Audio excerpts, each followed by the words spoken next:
അതുപോലത്തെ കിളവന്മാര് കുറെ കിളവന്മാരും എന്റെ മൊയ്മീനെ പോലത്തവരൊക്കെ ഇങ്ങനെ അബ്ദുല്ലാഹിനെ പോലത്തെ ഇവിടെ പിടിച്ചു കുലിക്കിയപ്പോൾ ഞാൻ അത്ഭുതപ്പെട്ടു.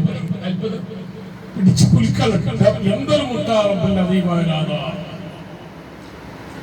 എന്തൊരു മുട്ടാണ് ഇത്. ഇതിന്റെയൊക്കെ പിന്നിൽ ഏറ്റവും വലിയ പൗരാതാറിയും ആദരവായി നബിയോടുള്ള പ്രേമം, ആ നബിയുടെ കുടുംബത്തിനോടുള്ള പ്രേമം.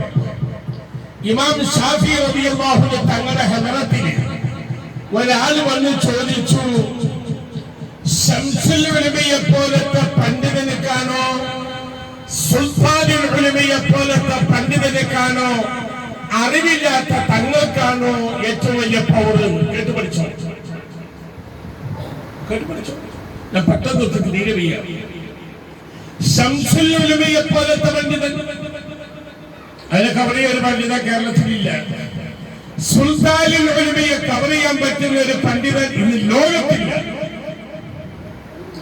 ഈ രണ്ട് പണ്ഡിതന്മാർക്കാണോ പവറ് കൂടുക, അറിവില്ലാത്ത ഒരു തങ്ങൾക്കാണോ പവറ് കൂടുക എന്ന് ഷാഫി ഇമാം തങ്ങളോട് ചോദിച്ചപ്പോൾ ഷാഫി ഇമാം തങ്ങൾ പറയുന്നു, 1000 കുട്ടികളെ ഞാൻ ആലിമീങ്ങളാക്കി തരാം, ഒരു തങ്ങൾ കുട്ടിയെ തങ്ങളാക്കാൻ എനിക്ക് കഴിയില്ല.